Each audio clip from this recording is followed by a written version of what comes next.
Hi hello friends, sports ಮಗ YouTube ಚಾನಲ್ಗೆ ಸ್ವಾಗತ ಸುಸ್ವಾಗತ. 17 ವರ್ಷಕ್ಕಾದರೂ ಆರ್ಸಿಬಿ ಅಭಿಮಾನಿಗಳ ಪಾಲಿಗೆ ಐಪಿಎಲ್ ಟ್ರೋಫಿ ಮರೀಚಿಕೆಯಾಗಿ ಉಳಿದಿದೆ. ಎಲಿಮಿನೇಟರ್ ಪಂದ್ಯದಲ್ಲಿ ಆರ್ಸಿಬಿ ರಾಜಸ್ಥಾನ್ ವಿರುದ್ಧ ಸೋಲುತ್ತಿದ್ದಂತೆ ಟೂರ್ನಿಯಿಂದ ಹೊರಬಿದ್ದ ಬೆನ್ನಲ್ಲೇ ವಿರಾಟ್ ಕೊಹ್ಲಿ ಆರ್ಸಿಬಿ ಅಭಿಮಾನಿಗಳಲ್ಲಿ ಕ್ಷಮೆ ಕೇಳಿದ್ದಾರೆ. ಪಂದ್ಯ ಸೋತ ನಂತರ ಕಣ್ಣೀರು ಹಾಕಿದ ಕೊಹ್ಲಿ, ಈ ಸಲನೂ ಕಪ್ ಗೆಲ್ಲಲಾಗಲಿಲ್ಲ. ನಾವು ಬಹಳ ಪ್ರಯತ್ನ ಪಟ್ಟು ಪ್ಲೇ ಆಫ್ ಎಂಟ್ರಿ ಕೊಟ್ಟೆವು. ನಿಮ್ಮ ಈ ಬೆಂಬಲ ನಮ್ಮನ್ನು ಪ್ಲೇ ಆಫ್ ವರೆಗೂ ಬಂದು ನಿಲ್ಲುವಂತೆ ಮಾಡಿತು.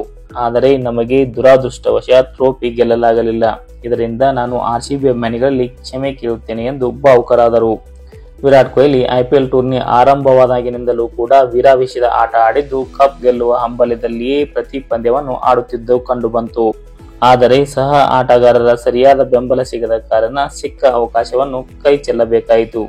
ಸಿಎಸ್ಕೆ ವಿರುದ್ಧ ಇದ್ದ ಆ ಹುಮ್ಮಸ್ಸು ರಾಜಸ್ಥಾನ್ ತಂಡದ ವಿರುದ್ಧ ಆಡುವಾಗ ಕಂಡು ಬರಲಿಲ್ಲ ಅನ್ನೋದು ಸತ್ಯ.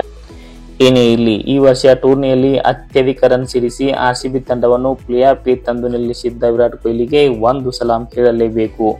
ಮುಂದಿನ ವರ್ಷವಾದರೂ ಉತ್ತಮ ಆಟವಾಡಿ ಆರ್ಸಿಬಿ ಕಪ್ ಗೆಲ್ಲಲಿ, ವಿರಾಟ್ ಕೊಹ್ಲಿ ಯಾರ ಮುಂದೆನೂ ತಲೆ ತಗ್ಗಿಸದ ಹಾಗೆ ಆಗಲಿ ಅಂತ ಹೇಳ್ತಾ, ಮುಂದಿನ ವರ್ಷವಾದರೂ ಉತ್ತಮ ಆಟವಾಡಿ ಆರ್ಸಿಬಿ ಕಪ್ ಗೆಲ್ಲಲಿ, ವಿರಾಟ್ ಕೊಹ್ಲಿ ಯಾರ ಮುಂದೆಯೂ ತಲೆ ತಗ್ಗಿಸದ ಹಾಗೆ ಆಗಬಾರದು ಅಂತ ಹೇಳ್ತಾ ಇವತ್ತಿನ ವಿಡಿಯೋ ಮುಗಿಸ್ತಾ ಇದ್ದೀನಿ. ಜೈ ಹಿಂದ್.